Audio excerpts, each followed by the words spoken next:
All right, we are live. Good afternoon, everyone. Welcome to the Skill Up Show. Who is with me today? We are going to be talking about the strategies that we need as parents, strategies, simple strategies that we can use to teach basic money skills to our children. Welcome to the Skill Up Show. My name is Mary Beth Shiva, and I am the founder of the Parenting Through Mentorship Academy and PTM Resources. Are you live with me or are you here with me? Are you on the stream right now? Hello to you. Why don't you say hello and let us know that you have joined us? Let us know that you were here with me. If you're joining me on Facebook, say hello on Facebook and tag a friend who needs to be here so that your friend can join us. If you are on YouTube, why don't you go ahead and share the link with someone who needs to know that we are talking about money today? I love the subject of money, educating children about money and wealth, because I believe very strongly that it is crucial. It is one aspect of education that is crucial that we should have our children learn. Yes, it is that part that many of us parents do not want to talk to our children about, and the schools do not even add this to their curriculum. I don't know why. It doesn't make any sense to me. And so when I work with children, I do everything within my power to introduce them to financial knowledge, talking about money, talking about wealth, and how wealth is created. Welcome to the Skill Up Show. The Skill Up Show is that show where we talk about issues of parenting. And I hope you know that your child's financial awareness or money intelligence, financial intelligence, whatever you want to call it, is crucial, basically. And so it is one area of parenting that we need as parents. It's one area that we should invest in. It's an area that we want to open conversations with our children on. If you are here, you're catching the replay, you're here with me right now, why don't you say something in the comments? Let us know where you are joining us from. Well, let us know where you're joining us from. And if this is the first time also that you are joining me on this show so that we can move. Welcome to the Skill Up Show. Did I add that I am the proud matron of the Mastermind Circle? The Mastermind Circle is a peer mentorship and accountability group where we raise, where we support, where we offer accountability to children. Yes, children between the ages of 6 and 14. We work with these children for an entire year. It's a subscription program where we are working with your children for an entire year to equip them, to guide them, to direct them, and to offer them accountability on their journey towards becoming the best version of themselves. All right, so we move right now. All right, so studies have shown that, by financial experts, sorry, let me equip my stand properly. All right, so it's hot in here, sorry, just let me leave that thing up. Sorry. All right, so studies by financial experts have shown that the small one. Sorry about this, just give me a second. Let me be sure. Yes, that's better.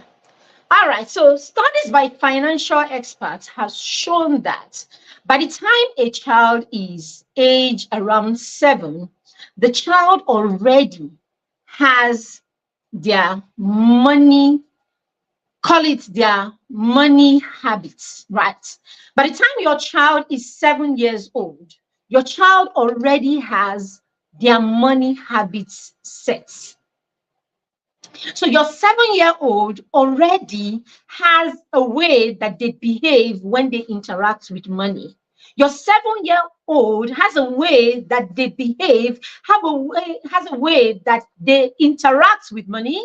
They have a way that they use money every time that they come in contact with money. And this is from a conscious place. So every time your 7-year-old has got money in his hands and is conscious about the fact that he has that money, there is a way that the child already interacts with money. So for your 7-year-old who is a heavy spender, you will find out that every time that the child has got money, the child will act the same way with the money that they have. For the 7-year-old who already knows how to manage his money to an extent, you will find out that the 7-year-old will act the same way with the money every time that they have money in their hands. So if you are a parent and you have a child that is about 7 and 8, from 7 thereabout, after 7, you need to start paying attention to what they do every time they interact with money. You want to start paying attention to how it is that they use money, how it is that they interact with money, their behavior around money. These things are the things that looking at them, you will know what kind of habits your child has formed or what kind of money habits that your child has got. You know, the funny thing about this? The funny thing about this is that our children actually draw their money habits from us. It is actually learned. Yes. Their money habits are usually learned from their parents or their primary caregivers, whoever these primary caregivers are. So you, the parents, the people who work directly with your children, the people who take care of your children and all of that, your children are going to build or develop their money habits from these people. Caregivers, guardians, parents, and all of that. So what it means is that as your child is watching you, whatever it is that you do with money, your child is actually learning, your child is seeing, and your child is building their own money habits from the way you interact with money, the way you act around money, and your behavior around money. So what does that tell you as a parent? It tells you simply that those comments you make about money, the ways that you affirm money, the things that you say about money, the way you talk about money, the way you utilize money is going to determine how your child also acts around money. So if you're that parent that is constantly saying, I don't have money, I don't have money, I don't have money, chances are you're raising a child who would never have money, or who would always think that they don't have money, or would always say they don't have money also. The child who always feels that it is okay, the child that will feel that it is okay not to have money. And where it's coming from, there was never money anyway. So the child, whatever it is that your money habits are, whatever it is that you behave, however it is that you behave around money, is going to form how your child will also behave around. Invariably is that as a parent, you are going to create the financial blueprint that your child has got. Now, what do we mean when we're talking about the financial blueprint? It means what your child believes about money, how your child interacts with money, the values, the values that your child has around money, your family dynamics, basically, all of that is going to imprint into your child's financial blueprint.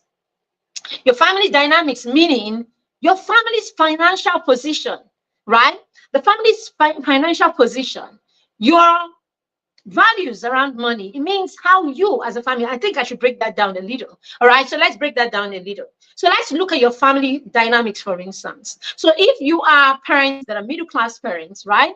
Your middle-class parents, or you are parents who are below the middle class. So it means that the way that you will talk about money, the way that you will provide the things that money can buy, the way that you will interact or that you will behave around money is definitely going to be different.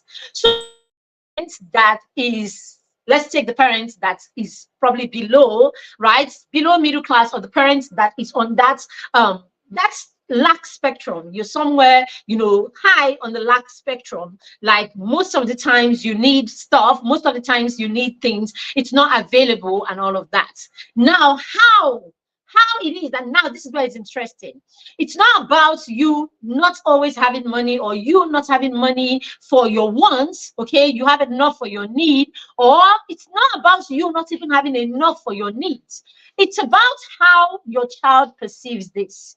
It's about how your mindset behind, the mindset with which you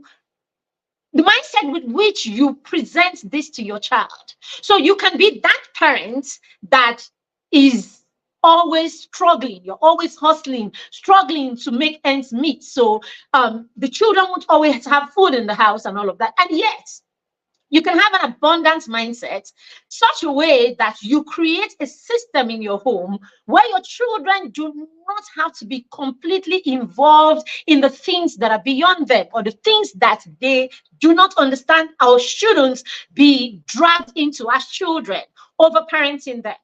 So for instance, you could be that parent that every time you cannot afford something, rather than say to your children outrightly, I don't have money, leave me alone, I don't have money. And then this is what they hear from you all the time, all the time. It's so bad that in some homes, the children will actually say to you, the parents never have money. Ask your parent, they never have money. So it could be, sorry about this. All right. So this could be you are in that, you're on that spectrum of lack where it's never there. But this is you always angrily saying to the child, leave me alone. I don't have money. I cannot buy. I don't have money and all of that. Yet there is another parent, because they understand that whatever it is that however it is that they behave around money, meaning how you talk about money, how you act around money, how you use money, your mindset, around money, all of this is going to form your child's blueprint. And because you want to form a certain kind of blueprint for your child, you decide, I am going to approach this issue while we are at this level, at this stage. There's a way I'm going to approach it. So you could be that parent that says to your child, rather than saying, I don't have money, you say to the child, you know something, this is not priority right now. We will put it on our priority list. And when it is that, we get to the place where we can afford this, we would buy it. I say that to my children. We do that with our children. I mean, you don't even have to be in that place where you're constantly lacking. You can be in that place where you even have you have a lot to spare, okay, even beyond your needs. Beyond your needs, you can be in that space. And yet you choose to make your children understand that they won't have everything that they want because they simply want it. And so you can come up with a system like this. So this is how it works. When we walk into a store, so in my home, the children, before we even leave the house to go to, say, a supermarket or go to a store, we have a list. We write our lists. We don't just walk into the supermarket or walk into the store, and just start parading and all of that. If we're window shopping, then we're window shopping. But if we've gone to shop, we have a list. So because we have a list, it's very easy for me to say to them, is that on the list? And they're like, nope. So over the years, the children have learned not to make unnecessary demands when they walk into a place or walk into a store or whatever it is, especially if it's something that we did not plan to buy. But we didn't just leave it there. We want them to be children. They can be spontaneous and all of that. So it doesn't mean that they shouldn't see the things that they admire or the things that they would really want and then pretend that they don't want it. So what they do is they will tell you, oh, Mom, I like this. As in, can I put it on the wish list? I like this. Oh, this night, please, can we get to the next time that we come? My kids will hardly ever ask, can I take this today? Now, I'm not saying we got that from the beginning. It was a journey, and it was something that we agreed on, right, as a family, based on our dynamics and what it is, what kind of children we are raising, and how the financial blueprints that we want to create for them. And so, as far as my 8 or 14-year-olds are concerned, I have money for everything. As far as they are concerned, I have money to buy anything that I want to buy. It just happens that that thing may not be a priority at that time. So it means that that thing is somewhere on number 20 on the wish list.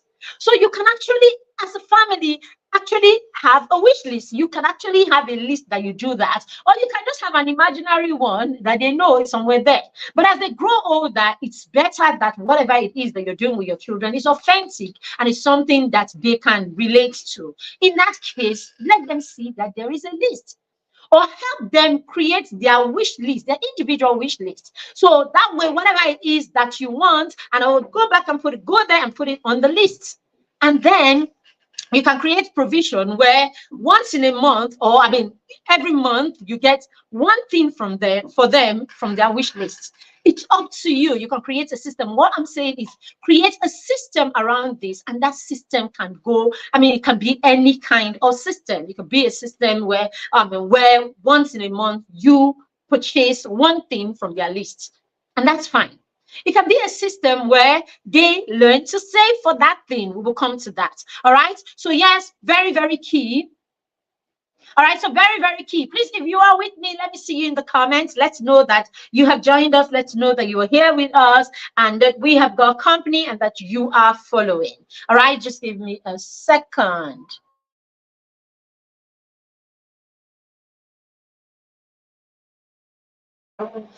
Battery. All right then. So yes, so that's it. So very, very important. So very important that, you know, sorry, 1 second.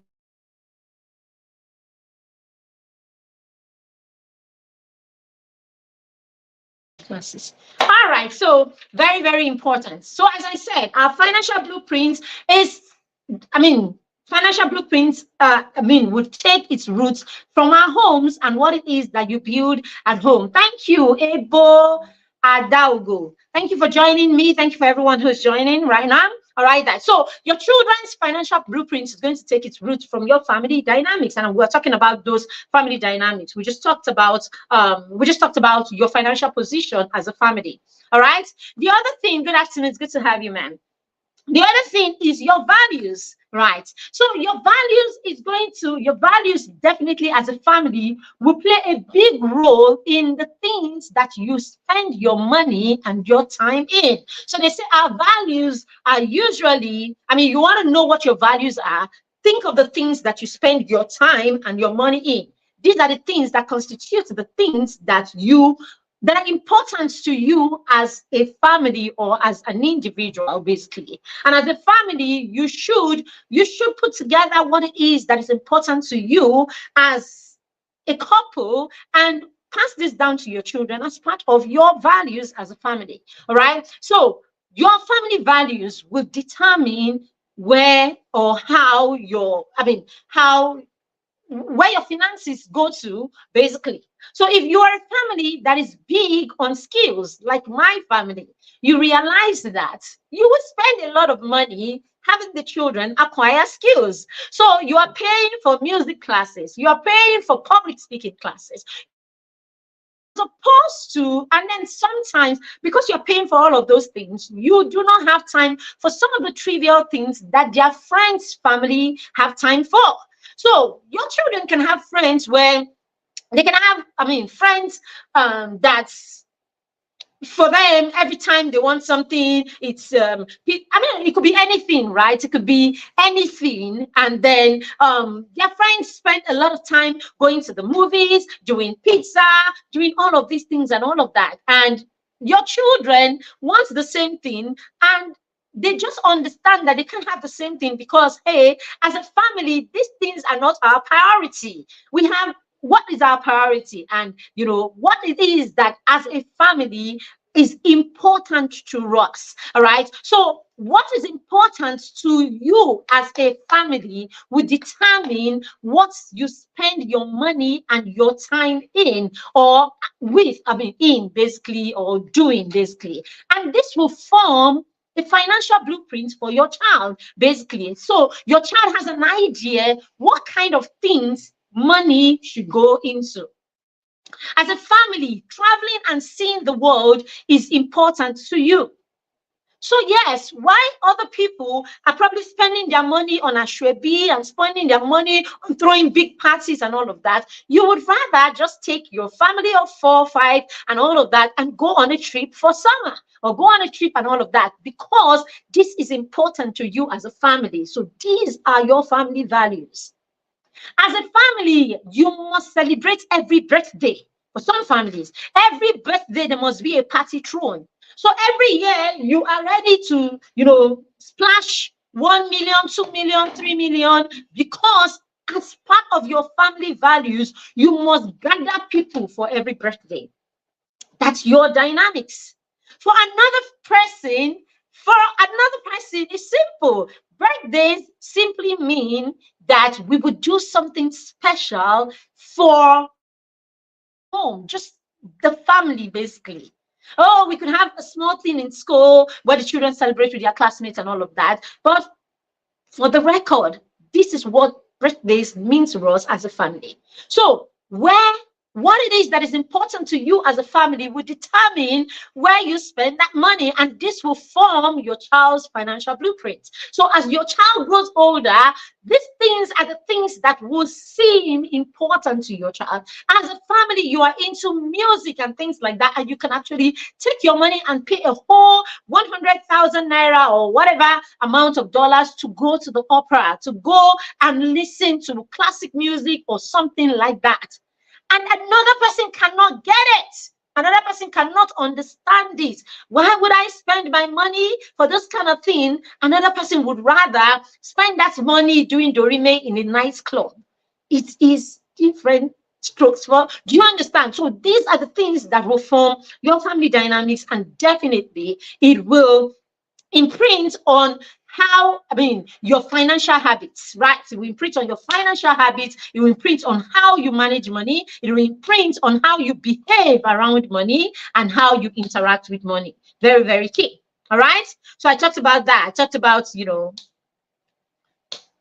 our values. I talk about our beliefs, right? Now, your beliefs around money would also determine, so some people believe that it is waste of money to so, you could have one family that believes that it is a waste of money to go to travel, for a vacation. Why would I travel for vacation? Why would I waste all that money traveling when we can use that money and stuff the house with food?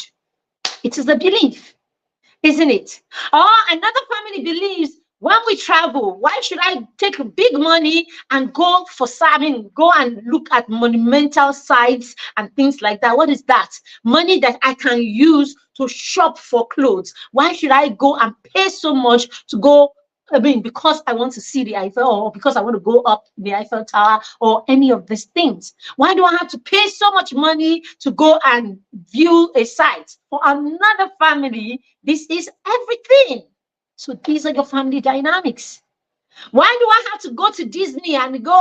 For one family, it could be, oh, I would rather go to Disney where the children would jump and play and all of that, rather than go to some mundane museum or, place like that, because I want to see, ancient times and all of that. It is your beliefs. So your beliefs could be, one family, your children are taught, oh, you're supposed to tithe, and you're going to, grow, you should spend 10% of your money, should go into tithing and all of that. And another family doesn't have that belief. And so definitely, why am I going to take a whole 100,000 naira from my 1 million, or a whole, from my money, and just go and give in some church? Why would I do that? Beliefs. So all of this is going to form the financial blueprint that your child will have eventually, just because your children are going to take the roots of their financial blueprints is going to be from you, the parents, or whatever guardian it is, that they have grown with, whoever is that caregiver that the child grew up with, seeing all of this. So it's very key that we understand that our children's financial habits is influenced by us.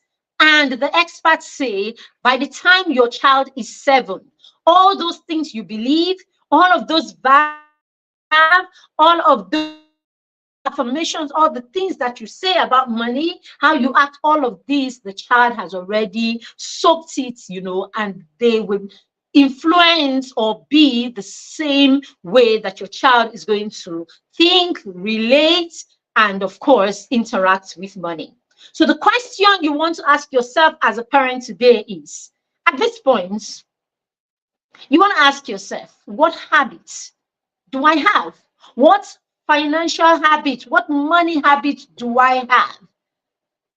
Hence, what financial blueprints am I creating for my children? Because yes, how you relate, how you interact, how you think, how you behave around money is going to form how your children also see money. Okay? So I said at the beginning that financial education, money, talking and learning about money is something that I strongly believe in. Okay, doing this early with children is something that I strongly believe in. And for those who know me, those who follow me, they know that this is something that I think is essential. And I think we should get children, we should open these conversations in our homes. I think schools should open these conversations. I work with children in the Mastermind Circle. The Mastermind Circle is a peer mentorship and accountability group that I run for children between ages 6 and 14. In the Mastermind, we dedicate an entire month to teaching these 6-year-olds, 10-year-olds, and 14-year-olds, children between 6 and 14. We dedicate a whole month to teach them about money. We teach them about money, the right mindset around money. We teach them, the right mindset around money. We teach them money habits. Positive money habits. We introduce positive money habits. We help them do activities. We help them practice. We help them stay on this task for a whole 30 days working on this. We help them start thinking about how to manage, and how to multiply money. For a whole month, we are on the subject with the children in the Mastermind Circle. So it's something that I love to do with children. And apart from that, we run a course. Yes, we run a course in May. Okay, I don't know. I think the team has tweaked that course this year. Okay, I'll have to check what they called. What we're calling the course this year. But basically, it's teaching children the ABC of wealth creation and entrepreneurship. I sincerely think that every child should be allowed to develop the mindset of an entrepreneur. Okay, and this doesn't mean that eventually, if they want to work with other people or work under other people, it's not fine. It's fine. But I think every child should be allowed to develop the mindset of entrepreneurship. That's one thing that a lot of us did not get. That's one thing I think we were not taught. So a lot of us have a straight jacket mindset when it comes to money and wealth creation. We all think it's one straight way. You go to school, you do a good job. You earn good grades, you pass, you come out.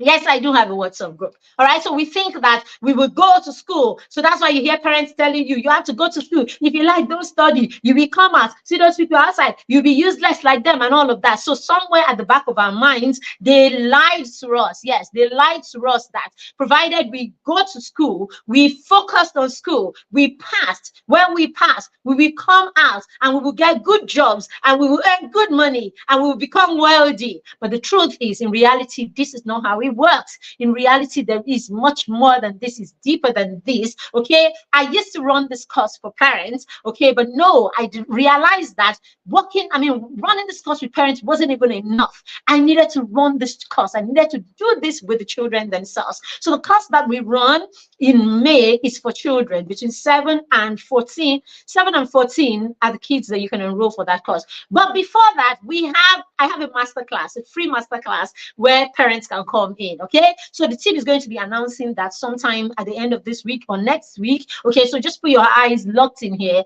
I will be inviting you to a free masterclass where we can talk more about what you need to teach your children, what our children need to know about money, and how we can start empowering them in this area. Very, very, very, very key. Okay, but when I work with children and I'm teaching children about money, the first thing I want to do is I want to go into their minds. I want to make sure that we are helping them develop the right mindset around money. I want to make sure that we are helping the children build an abundance mindset, that the children are, I mean, they see money from a place of abundance. They see money as something that they can think. It happens first in the mind. That's how I want children to see money. I want them to see money as something that in our minds first. And so when I wrote this book, Young and Money Smart. So Young and Money Smart is one of my latest book. I wrote this book in December, published this book in December. Amazing, amazing book for young children, 10 years and above.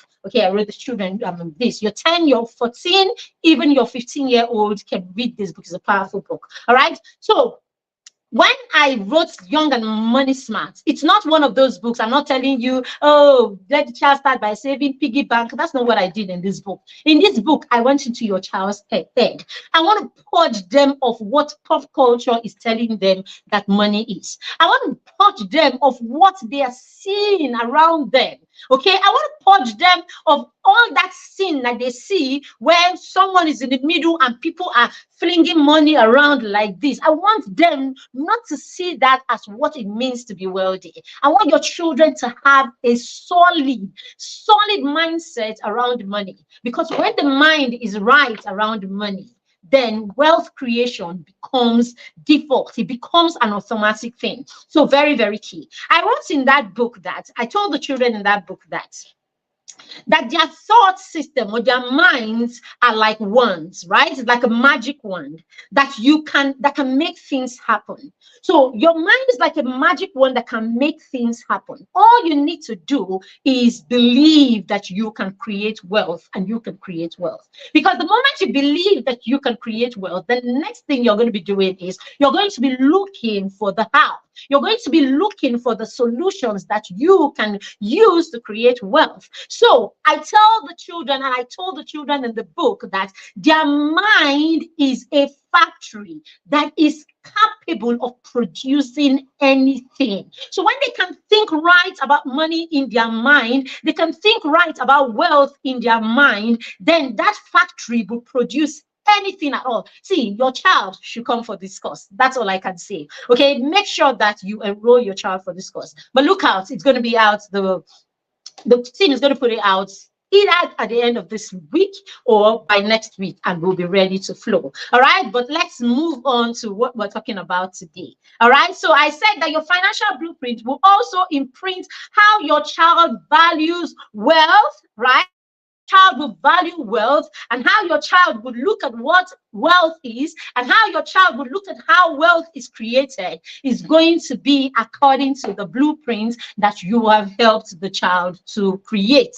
All of those 7 years, all of those years while the child was just a 2-month-old, you are already creating a mindset. Because I hope you know that during this phase of your child's life, the child is very, very sensorial. So everything in the child's environment, the child is soaking in. So all those things you say, all those things you do, how you interact, the things that are important to you, all of it, the child is soaking in. And so you will help the child create a blueprint. What money means to the child, what money is about, how the child thinks, how the child talks, how the child behaves, how the child interacts, how the child sees money, and what money would mean. All of it you would have created, you would have built for your child while you are thinking the child will learn later. No, the child is not, your child does not learn, is going to learn.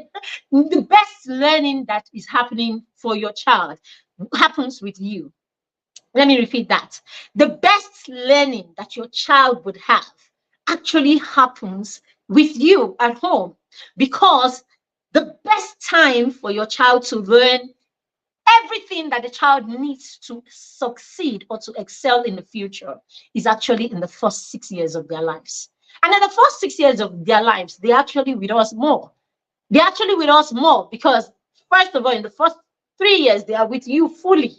Right? They're with you fully. And then after that, even when they go to school briefly with different caregivers, and you are the constant in their lives. So it's very important what you are bringing to the table, what knowledge you have, how knowledgeable you are, and what it is that you know, and what it is that you are passing down to your children. All right, so this is halfway into our time, so let's jump right in to what we are talking. Okay, what I want to talk about today. All right, so today I want to talk about, so I want to share with you. Okay, before I share that with you, I was talking about mindset, and I said that their mindset about money, wealth, and all of that is going to be created by you. That blueprint is going to form what your child's mindset is around money. Okay, and usually we can divide this mindset into three parts. All right, their career mindset. I talked about how we went to school, and all that we were told is you need to do well in school so that you will pass. You need to focus on school and all of that. So that's why when the children are in school, a lot of us do not think that they even need skills. I am in Namibia. How can I get the books? Okay. We will talk about this at the end of the show, right? Well, let's talk about this at the end of the show. All right. So yes, so that's why when our children go to school, we make it seem as if everything is school. Everything is school. They can't do anything. They can't touch anything. Don't disturb them. So your child wakes up in the morning. All he needs to do is get a bag. He comes out. Food is ready. He eats food, grabs his bag, and he's gone. He comes back from school. He drops his bag. Food is ready. He eats the food. Sometimes some of them, depending on your family dynamics, do not even get to wash the plates that they brought from school. They dump it there. Someone takes care of it because they are going to school. When they finish, they sit down, they do their homework. So for some of us as parents, the only things that our children do from Monday to Friday is school. Because somewhere along the line, somewhere along the line, the blueprints, the career blueprints that we are giving our children is the fact that they need to go to school, they need to do well in school. And when they do well in school, everything is going to be okay. It's not true. So this is why your children are not learning skills. They're not doing anything. I remember when our son, so I have a son that is 14 years old. Our son started a business 5 years ago. So our son has been running a business for 5 years. Yes, our son has been running a business for 5 years. Now, this business is not making billions or millions, right? It's not making billions or millions yet. This business is not what is buying his clothes or paying his school fees. This business is a tool to help him, is a tool that we decided to use to help him learn various skills. And do you know why we chose this? Because it was an interest that he had. So, because for us, education is child-led. Because for us, we're paying attention to the child that we are dealing with. The child is the one who will lead us to what it is that the child's interest is. And our job is to amplify. Our job is to give the child the platform. Our job is to make sure that we build skills. We help them build skills in the areas that they have talent, in the areas that they have interest, because their interests and their talents are like crude. They are crude. They're not productive basically until they are refined. I like the way that my coach says it. She says that when you have a skill, or when you have talent, or you have this basic talents basically, or basic things that you like to do, what it is like crude oil. You know how crude oil is. If you're in Nigeria, then you will know what crude oil is, because crude oil is what we have as a country. But because we have not put ourselves together not put ourselves together enough yet, right, to make the best of the crude that we have, to make the best of the crude that we have, refine the crude at a maximum level so that the crude becomes useful to us as a people. What do? We export the crude to other people who can refine the crude to what is necessary, or what is important, or what is essential, and see what is happening. They get to sell back the crude, the refined products from the crude to us, and we get to pay more for it. And that's because it is only when a thing is refined that it becomes, useful, basically. So it's the same thing. Our children have skills here, and they have talents here and there. They have things that they're interested in. They have hobbies that they have. If we're paying attention and we know what to do, come for the free masterclass. These are the things that we are going to be teaching you in that free masterclass, being able to identify these things. And then, of course, Better still, enroll your child in the Mastermind Circle. I said the Mastermind Circle is 100% online. So it doesn't matter what country you are in, your child can be a part of the Mastermind Circle. We have children from Ghana, Cameroon, the UK, the UAE, Abu Dhabi, from Canada, everywhere. We have children from everywhere in the Mastermind Circle. And these are the things we do. We walk them through this journey. We help them identify their superpowers, as we like to call it, the Mastermind. We make them hone those superpowers. We are on their neck to do something with their superpowers as much as they are doing with their academics. In fact, the children in the Mastermind already know that the academic does not come ahead of, they already know that they are being raised to be wholesome. So every aspect of their lives are equally important. They know this. So they give enough time to their skills, to building skills, to, just the way they give time to becoming better academically. And the way we go about it is we tell the children that you were created, you were a mastermind, and you were born to be excellent. So every time you put your foot out, you put your foot out in the best way. You put your best foot out every time. So academically, your best foot is out. In your talents and skills, your best foot is out. In your honor and family, family dynamics and showing up for your family, you put your best foot out. In everything that you do, you put your best foot out. And that way, because the children know that they cannot do less than excellent, and I do not say perfect, they can't do less than excellence. They go and they approach everything that they do from a place of excellence. And you see how you can raise wholesome children by just being there to guide them and, help them see these things, see life in a perspective that is believable. All right. So very, very key. Okay. Very, very key what we're talking about. All right. So yes, what was I even talking about? I was talking about so I went off and I lost track there. All right. So yes, so we're still talking about money, and we're talking about, let me see what I was talking about. The child's view, how wealth is created. Okay, I was talking about how wealth is created. Anyway, so but basically, when this happens, then your children are guided in the right direction. So I've lost that train of thought, so we're just going to jump in. Yes, I was talking about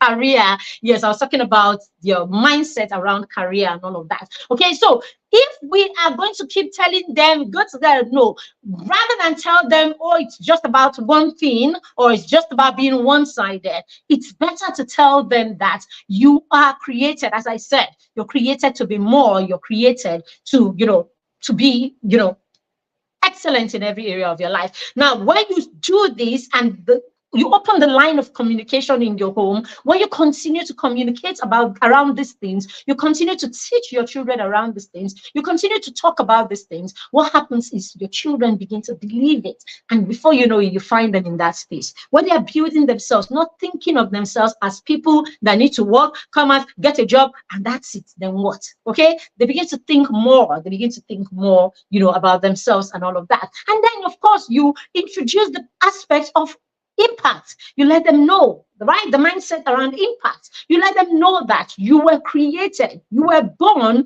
to have these skills so that these skills can be used to bless the world and to make a difference in the world. So when your children see skills from that angle, they see the skills that they have as something that should benefit the world. They are not constantly thinking of money. So if you have to teach your children about money, do not teach your children about money from an egocentric place. Don't teach your children money about, so you need to be a doctor so that you will have money, so that you have job security, that you have these are the things that we do that make our children more focused around money as per the value of money than it is but money as in currency. That's what they are focused in. If you are introducing them to money in an empowering way, then your children will understand that the currency is just one dimension of money. They will understand that Money is about their connection. Money is about the people in their life. Money, what have I said? This conversation is too deep. Send your children to me. Let's do this, okay? So they will understand that there are many dimensions to money. They will understand that. They will understand that money is about the value that they carry and the impact that they can create and the influence that impact can give them. And that influence is a dimension of wealth.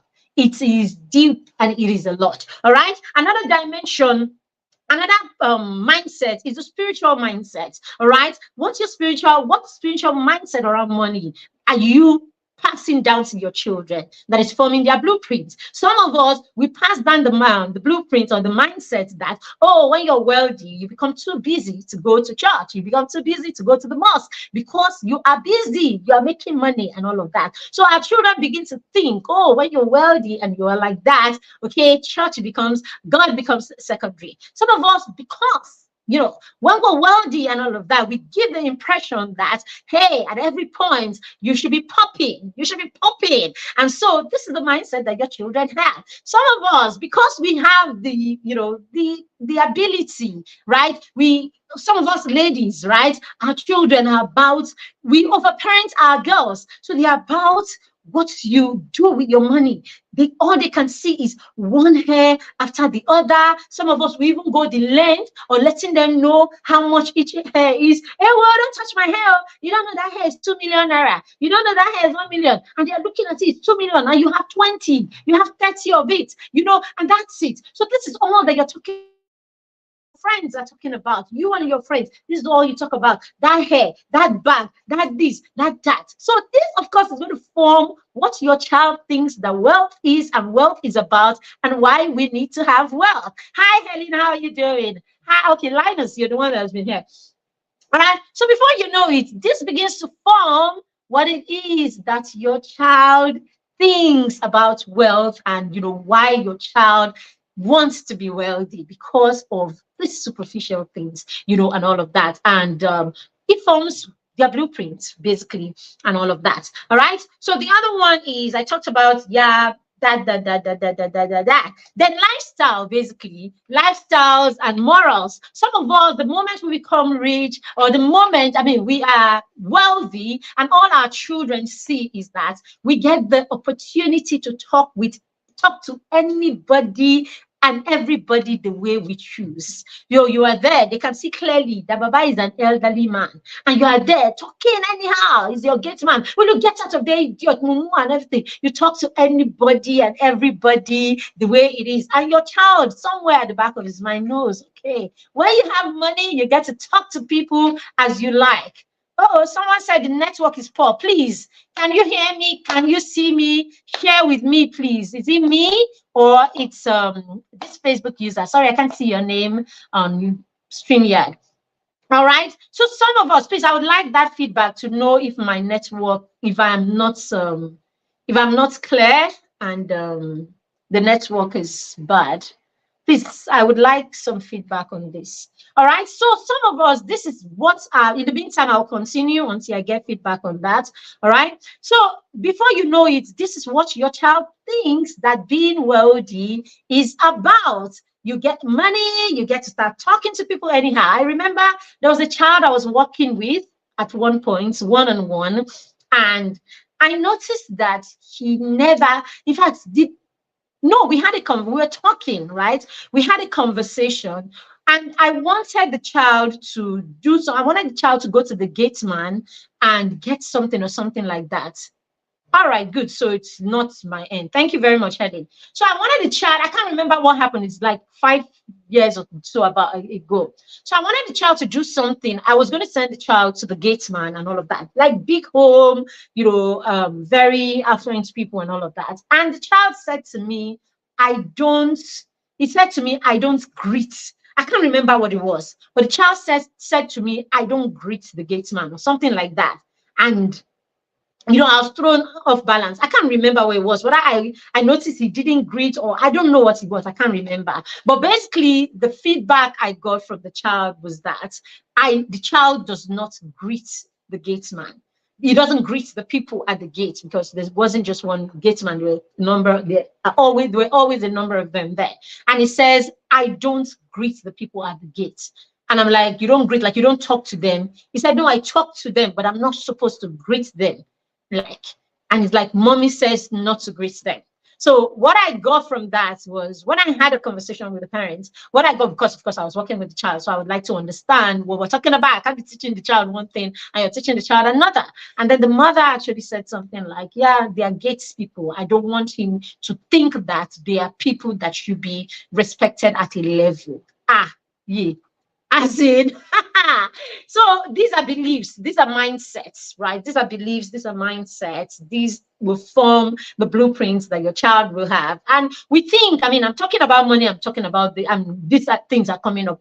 But it is all tied together, because yes, the reason that a child cannot greet people who are 40 and 50 years older than him is simply because he's got money, and people who do not have money should be treated like low. I mean, they should be treated less because you have money. So you see some of the things that we pass down to our children. It will form their minds, I mean, their financial blueprints, because of course it's forming their mindset basically. And it's all, you know, money related, isn't it? It's all money related. For some of us, we may not even say to the child outrightly, don't do that, right? The way you talk to the domestic staff, the way you talk to everybody, the way you lord it over everybody and spit at other people, you know, literally by the way you relate or you interact with them, simply tells your child, right, this is how you need to have money, so that you get the chance to spit on people and talk to people anyhow, and you have them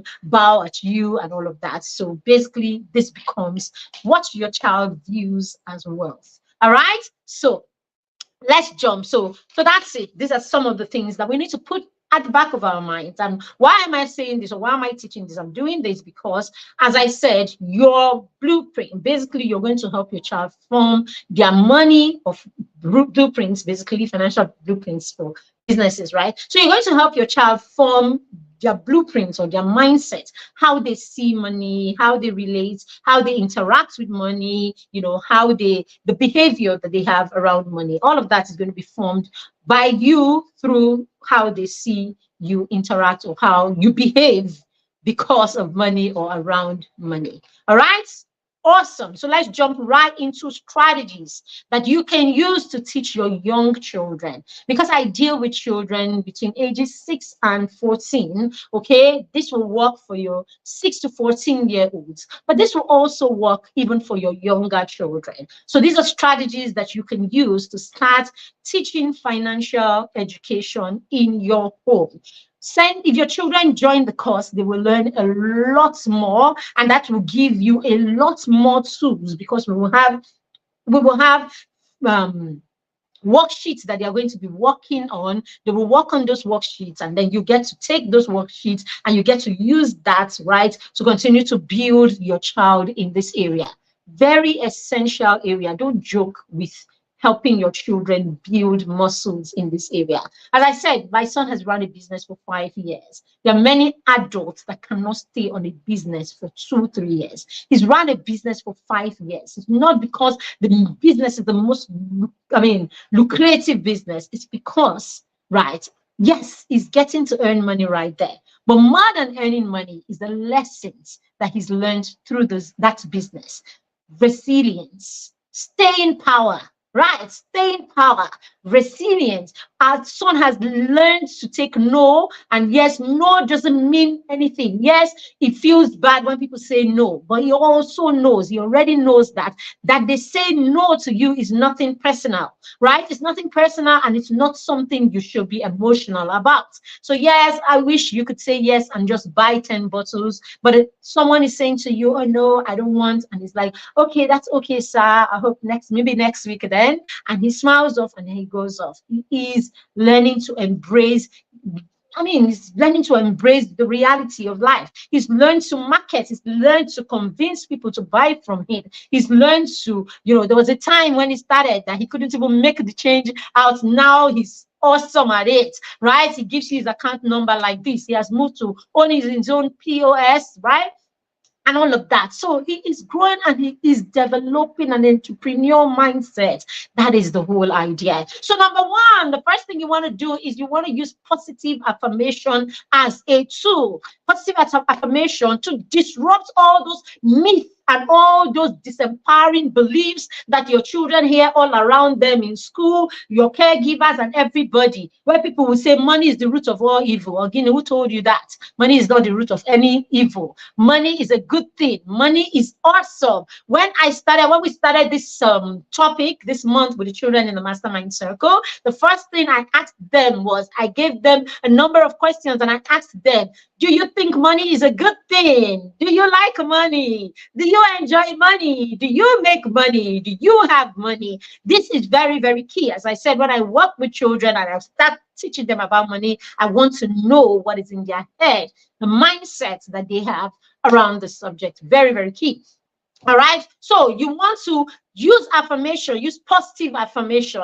Money is attracted to me. I am a conduit for money. I am born to be wealthy.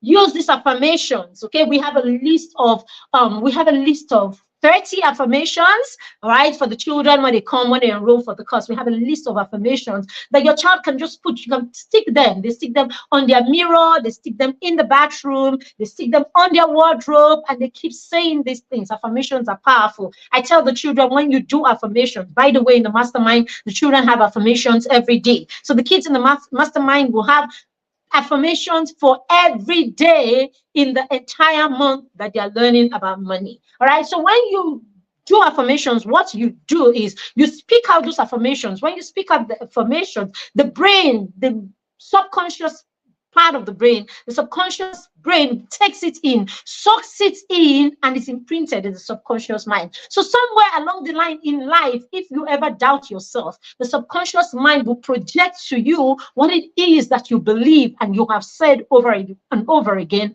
about money. And so that helps you to believe in yourself. All right. So affirmation is very key. So use affirmation as a tool to help disrupt myths and negative and disempowering beliefs around money. That's number one. Number two, you want to use real life situations to teach your children about money. All right. So in my family, the children and I actually budget together for the home. We budget together for the home. So at the end of the month, the last 2 days of the month, we sit down together on round table. Our son will create the list for perishables. He creates. So we apportion what is going to perishable item, what is going to meat, what is going to provisions, what is going to grains and things like that. We have it like that. Our son will create the list. I can go anywhere and my son will create the list and shop for this house for the month, and he'll be fine. He knows how to go about that. Even our 8-year-old daughter can do that to a huge extent and all of that, right? They know where it is. I mean, know where it is that I shop from, know where, I mean, the places that I shop from and all of that, and can practically, go in there and get, they can practically run the show, to a huge extent on their own. We've not arrived there. We don't have everything together. But I know that I know, right? Because we're a work in progress, that it's a matter of time and they will get this like all together. So yes, create that, use real life situation. Get the children to create budgets with you together, create budgets for the home, let them know how much goes into this, how much goes into that, buy it, stock up and all of that. Let them see. Let your children be able to check what you have in stock and see when it is depleting and see when we need to replace, we need to refill and all of that. When you do that, you're teaching your children real life lessons around money. All right, teach your children about savings. Let them know, okay, out of this budget, we're going to keep this part out of the budget, right, for rainy day, in case somewhere along the line within the month something comes up, we run out of certain things, and so we can refill and all of that. Teach them that, how to save it, part of it first, and then budget and all of that. Teach your children to go grocery shopping, right? So go grocery shopping together, give them the list in the supermarket. Let one child shop shop for the cereals and all of that. Let another person shop for another, the drinks, and all of that. Everybody should go, take their trolley, do the shopping together. At the end of the day, let them come in, let them check out, check out the things, interact with the accountants and all of that. When you're doing that, let them make the payment, use an ATM, use cash, get the appropriate change as it should be. Let your children go through this process. When you do this, you're teaching them real life lessons. You will also get to see how they interact with money. All right. How they interact with money. Also, get a system where you give your children allowances. Okay, create a system. It doesn't have to be big money, just some money, because you want to see your child's money behavior. You want to see their money habits. You want to see if your child is that one that you give 3,000 naira and he will use 2,000 naira and put inside mouths. Some of our children, you give them 5,000 naira, that 5,000 naira, they will buy pizza. They are ready to finish it in 1 day, in 2 days. Even for those of them, some of them that will keep it for long, is just so that at every point they can buy things to put in their mouth. So you realize that all your child is about is how they look and what goes into their mouth. If you are not paying attention, you will not catch this. And this could be because you are that diva mama all the time, looking fly, and all of that, without stepping down the right knowledge. Everything is about knowledge. I'm not saying you shouldn't have 20 or 50 hair if you want to. Okay, it's about how, is how the child perceives this, and the knowledge and the conversation that goes around this. That is, let's not miss it. But you want to pay attention to your child's money habits so that you know what to nip in the bud, you know what to begin to tweak, you know what to help them unlearn, but if you are not allowing them interact with money, especially their own money, then you will not know this. All right, so you want to use real life situations like this. Okay, the next one you want to do is you want to be a role model. Okay, so when I was talking about what you do with your money, so you can be a role model without having your children have an idea. Let your children have an idea that, oh, at the end of the month I have about 200,000, I have 20,000, I have 5,000, I have 10,000 to spend personally. Okay, and this is how I apportion it. I'm going to do this, I'm going to do this, I'm going to do this, and let them have an idea. Right? So as I said, it's a communication around it. Okay, if you're the parent that does 10 hair, say to them, oh, okay, yeah, I get 1 hair every year. I get 1 hair every quarter. And this is how I get it. I get a bonus, okay? I pay myself a bonus, or I get a bonus from work, and 10% of it goes to me buying something, that I love, because when you earn money, you have the right to enjoy part of it. Let your children know that when they earn money, they can take care of themselves with their money. But it's a portion of it so that you don't take all your money. Teach them these things according to your beliefs, your dynamics, basically, and your values. It's your value that will determine how you spend your money. And what I'm saying, add conversations to this so that your child is clear, okay, on what you're doing. This is how to model to your children. So you want to say to them, oh, I get a bonus for self-care every month. Every month, every quarter, or once a year. And when I do, I spend a quarter of it or a half of it on hair because I love hair. I love hair. You don't have to love hair. Something like that. Oh, I love bags, and so I spend one. So that your child is looking at like, why so many bags? And you're explaining, oh, because I do, and all of that. And then this is what I do. After a while, after 3 years, I give part of it to charity and all of that. And then they understand. Put perspective to whatever it is you're doing with your children. Don't take it for granted that your children know just because you think they do. All right. So you want to be a role model. Okay. Number 4, you want to use storytelling. You want to use storytelling, reading, and all of that. So our son and I read Rich Dad Poor Dad together when he was 6 years old. Oh, sorry. When he was in year 7, yeah, I thought it was year 6. When he was in year 7, so he was somewhere around, he was about 12, thereabouts. Yes, he was about 12, 13 when we read Rich Dad Poor Dad. Okay, so he was at that point. He had been running his business for like 3 years at the time, right? And I thought it was time for him to start understanding deeper or having deeper insight on financial matters and all of that, how to do his accounts on his own, he knows how to create Excel, he creates his Excel sheets, and all of that. So I wanted him to understand the dynamics of what it is that he was doing. I wanted him to move to the next level besides just doing production costs, sales, and then profits. So I wanted him to understand deeper things and have insight. Okay, I wanted him to start understanding investments and things like that. So what did I do? Because of course we have, because reading is a skill that we have developed over the years. So what do? We just turn to a skill that he already has. And so this is what we do. We read books together. So we've read Rich Dad Poor Dad together. We've read that together, analyzed it and all of that. And because his father has got deep financial knowledge, it was easy for him to take whatever it is that he didn't understand. When daddy's dropping him off in school in the morning, he brings it up as a topic. They talk about it. And so he has deep insight, into financial matters, knows what investment is and all of that. So you can use books, storytelling, tell stories, use the stories in the book, analyze the books together, and all of that. That's where your child is getting deep insight. And that's what you should do with Young and Money Smart. Okay, this is my book, Young and Money Smart. Amazing, amazing book. Financial, as I said, financial mindset and all of that. Now you can use this, read this book together so that you can share perspective with your child to give your child insight, right, about money at this level. For your 10-year-olds and above, you can get this. We have distributors around Nigeria, and we have this book on Amazon. So we have the book on Amazon also for those of you who are not in the country.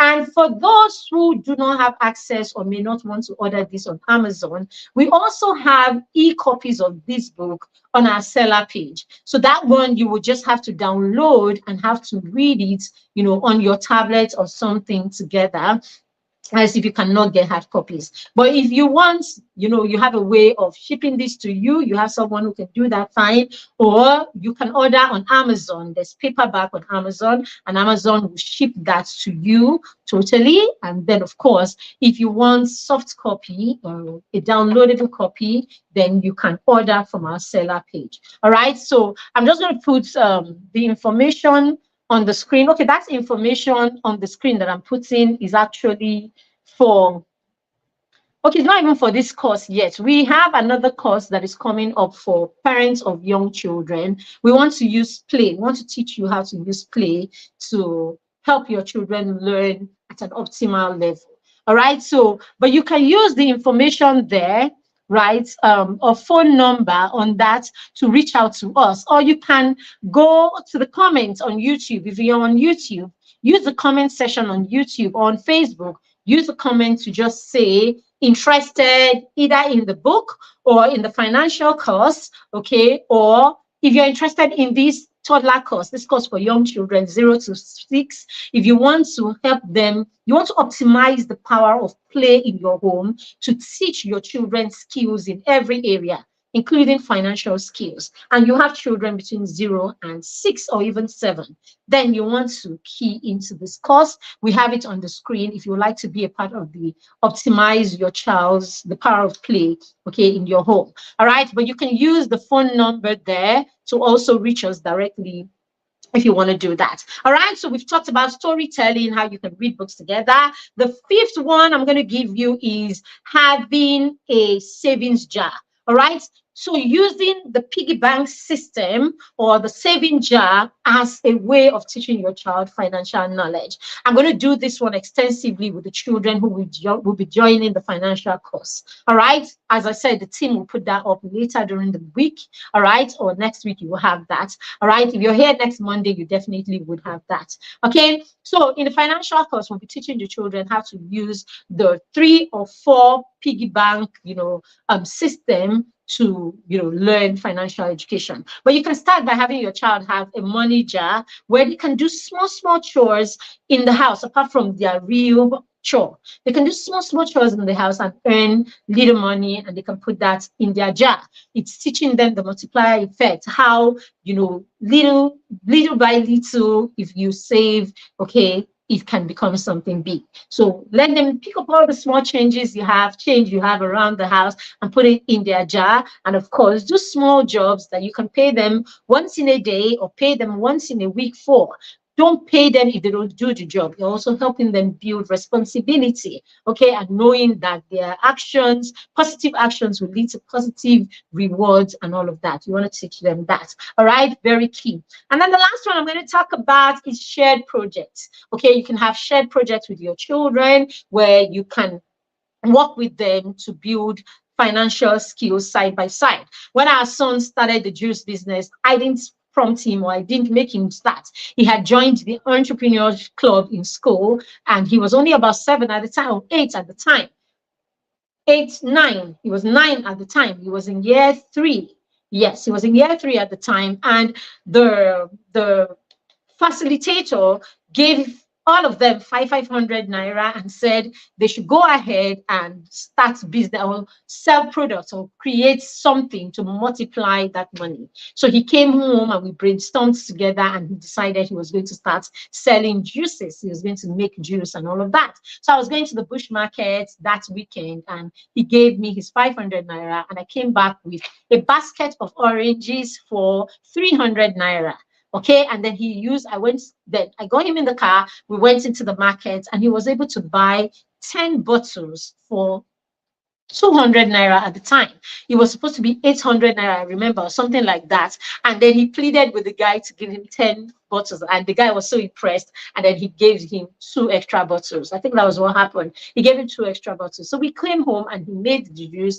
And he actually got 10 bottles and some. All right. So the 10 bottles he froze, and he decided because he goes to play football at the time, he was going to sell that at the football academy. So he tried that week and no, he didn't take that week to the football academy. He was at home. So we bought from him, we took to the neighbors. Everybody's excited to buy from you the first time. So they need to understand that. Oh, everybody's excited. And after that, subsequently, you have to market. So he sold and then he was able to make 2,000 naira. Yes. I remember, I can't remember, you guys, I think he sold them for 200. Yes, he sold each bottle for 200 and was able to make 2,000. And so he went and then paid back 500 naira to the facilitator and he had 1,500. And he came back and said, Mommy, can I continue? And the rest, as they say, is history because he continued. And from 10 bottles, today he sells 40 bottles, 50 bottles, 60 bottles sometimes in a week, But he's come a long way and he's learned, a lot during that process and all of that. So what do? I collaborate with him. So I said shared products and shared, projects, basically. So he does all the sales, 100%. All the marketing and sales of his product, he does it 100%. All right. But I help with the production. At the beginning, I will help with the production. Okay. He will wash the oranges, he will peel, if you will follow me, you will see some videos on Facebook or in my page where he's peeling the oranges with a manual peeler and all of that. He does all the peeling and all of that. And then I do all the squashing. And he's moved from just those manual to using better machines over time. And then after a while, he was able to, employ someone to help in the production and all of that. So now he doesn't even get to do or be a part of the production process per se, because he has work to do. And of course, he's grown in his business. So that's it. As you grow in your business, you become empowered or you have enough resources to actually, delegate or have other people come in and be a part of the business. It's all part of it, growing and all of that. Till this day, he still does his sales and his marketing 100% on his own. But hey, production is out of the way. Purchase of the goods, one phone call and all of that, they bring and they deliver at home, but he's grown in the business. So while I was there working with him, we had the shared product and shared projects basically, or collaboration. And these can help your child, learn directly under you. And these, dear parents, are somehow of the basic financial skills that you can give or teach your children, and basic strategies that you can use to introduce your child to financial education. Thank you very much for joining me. We have the optimize your child's learning through play course coming up at the end of this week. If you are a parent of a 0 to 6 year old, you want to jump in and be a part of that course. Don't worry, every course we teach is powerful. Every course we have is powerful. I'm going to take in this one with my partner who is very, very, has deep insights working with children of, between 0 and 6 years old. Okay, she works with 0 to 6 year olds, basically, of course. And hey, do you know another child motivator? Do you know another child support guru? Yours truly is. So you want me in your child's corner. You definitely want me in your child's corner. Very, very key. So get them on board, the mastermind circle, get them on board for this financial course. You get on board in the optimized course so that we can begin to connect and begin to learn together. There's so a lot that we can do, all right, together to help your children maximize, okay, their potentials. Thank you very much for being a part of this. Thank you for joining me. I hope you got value from this session. If you did, let us know in the comments that you did. Have a fantastic day and thank you for being here. Bye, everyone. Bye.